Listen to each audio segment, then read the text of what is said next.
Selamat malam, Pak. Selamat malam. Baik, sebelumnya saya mau berterima kasih dulu nih kepada Bapak. Terima kasih ya, Pak, sudah mau meluangkan waktunya di, tengah-tengah kesibukan Bapak pada malam hari ini. Sebelumnya saya mau memperkenalkan diri, kenalin nama saya Fulcalia Rufaida, saya salah satu mahasiswi Telkom University, Fakultas Ilmu Terapan, Prodi D3 Sistem Informasi. Kalau Bapaknya? Nama saya Teguh, pekerjaan saya karyawan swasta, dan saya tinggal di Tangerang. Oke, baik. Di sini saya mau menginterview Bapak, eee, mengenai sebuah kasus kriminalitas. Jadi, langsung aja ya Pak, kita ke pertanyaan pertama. Baik. Pertanyaan pertama, apa pendapat Bapak tentang, peningkatan angka kejahatan yang terjadi di negara ini dalam, beberapa tahun terakhir? Oh ya, kalau menurut saya sih sangat tinggi dan saya sangat memprihatinkan. Semoga ke depannya pihak berwajib atau pihak keamanan dapat menekan angka kejahatan. Oh, baik. Jadi menurut Bapak, angka kejahatan akhir-akhir ini cukup meningkat ya, Pak? Ya, benar. Oke, baik. Lanjut ke pertanyaan selanjutnya. Bisakah Bapak ceritakan bagaimana pengalaman Bapak ketika mengalami sebuah kasus kriminalitas atau kehilangan? Oh, saya pernah dapat pengalaman itu kehilangan handphone di masjid. Terusnya saya melakukan pelaporan ke pihak masjid sehingga dicek di CCTV masjid dan kita dapat orangnya, uh, dan alhamdulillah nanti biar ke depannya pihak masjid itu dapat menjaga lebih keamanannya lagi. Oke, baik. Jadi, menurut pengalaman Bapak, Bapak pernah mengalami kasus kehilangan berupa handphone ya, Pak? Ya, benar. Oke, baik. Lanjut ke pertanyaan selanjutnya. Berdasarkan pengalaman Bapak, apa saja sih faktor yang mendorong seseorang melakukan tindak kejahatan? Biasanya itu paling banyak faktor ekonomi. Jadi faktor ekonomi itu biasanya mendorong orang melakukan kejahatan dan adanya kesempatan. Oke, Jadi baik. mudah-mudahan ke depannya tidak adanya kesempatan, jadi tidak adanya kehilangan. Oke, jadi menurut Bapak salah satu faktor itu dari sebuah segi ekonomi ya, Pak? Mungkin dengan adanya krisis ekonomi saat itu. Ya, benar. Oke, baik.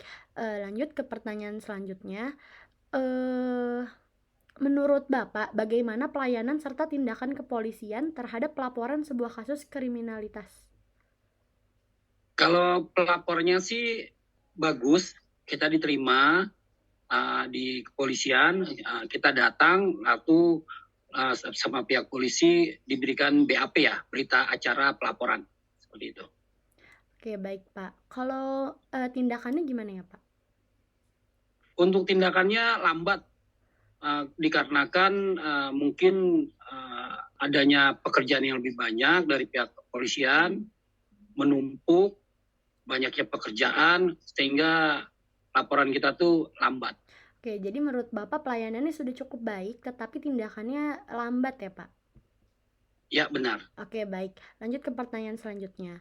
Eh, apa tindakan konkret yang Bapak ambil untuk memperkuat keamanan lingkungan sekitar dari sebuah kasus kriminalitas? Terutama untuk Bapak sendiri. Oh, kita sih yang penting tuh menjaga dan hati-hati dalam hal menjaga barang-barang kita dan lebih kehati-hatian sehingga tidak adanya timbul kesempatan untuk orang mengambil barang kita. Oke, baik, Pak. Jadi menurut Bapak, Bapak harus lebih aware dan lebih hati-hati ya, Pak? Ya, benar. Oke, baik. Lanjut ke pertanyaan selanjutnya. Menurut Bapak bagaimana respon masyarakat apabila daerah lingkungan tempat tinggalnya terjadi sebuah kasus kriminalitas? Biasanya sih masyarakat bila terjadi kriminalitas itu membuat laporan ke pihak setempat, lalu nanti dari pihak berwajib juga datang. Tapi biasanya pada pihak yang kena kriminalitas itu timbul trauma. Jadi dia mungkin lebih berhati-hati. Oke, baik. Jadi mungkin respon masyarakat sekitar mungkin jadi lebih trauma ya Pak atas kasus kriminalitas yang terjadi di lingkungan sekitarnya. Ya, benar. Oke, baik. Lanjut ke pertanyaan selanjutnya nih Pak. Bagaimana menurut Bapak solusi dalam meningkatkan keamanan terhadap sebuah kasus kriminalitas yang ada di lingkungan sekitar? Biasanya kita itu mengadakan poskamling dan kita pasang CCTV untuk lebih menjaga keamanan terjaga. Terusnya kita juga selain siskamling juga kita berkoordinasi dengan pihak keamanan setempat ya, atau yang pihak kepolisian. Oke, baik, Pak. Jadi menurut Bapak itu, caranya tuh salah satunya yaitu melakukan hubungan masyarakat seperti ronda ataupun siskamling gitu ya, Pak, di malam hari mungkin? Benar, Oke, baik. benar. Oke, lanjut ke pertanyaan selanjutnya, Pak. Media apa yang Bapak gunakan dalam menerima informasi laporan mengenai kasus kehilangan atau kriminalitas? Biasanya sih kita melakukan medianya handphone cukup. Terusnya kita bisa lihat dari YouTube atau dari grup-grup WhatsApp atau dari Facebook atau dari IG ya, Instagram. Itu Oke. banyak kejadian, banyak informasi. Oke, jadi, media yang Bapak gunakan itu sosial media ya, Pak? Iya benar. Oke, baik. Lanjut ke pertanyaan selanjutnya, Pak. Ada beberapa informasi mengenai kasus kriminalitas atau kehilangan yang disebarluaskan melalui sosial media. Itu bagaimana menurut Bapak? Sebenarnya responnya cepat ya. Jadi dengan adanya media sosial, kejadian itu cepat kita dapat dengarnya. Tapi kebanyakan yang saat-saat ini itu hoax atau banyak bohongnya juga. Jadi kita bingung mana yang benar, mana yang hoax. Mungkin Oh, kedepannya lebih berhati-hati juga.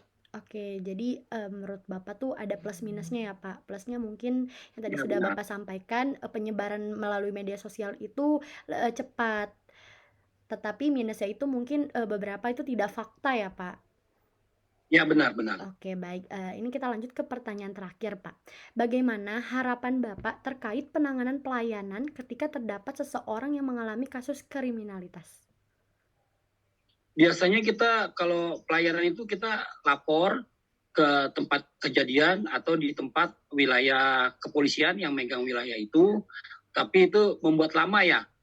Mungkin kedepannya kita mengharapkan adanya laporan online atau bisa disebut aplikasi. Ya, memang sudah ada aplikasi itu, tapi kurang ya. Semoga kedepannya itu ada aplikasi yang mempermudah kita masyarakat awam untuk membuat laporan, nggak lama, nggak pakai nunggu harus datang ke pihak kepolisian.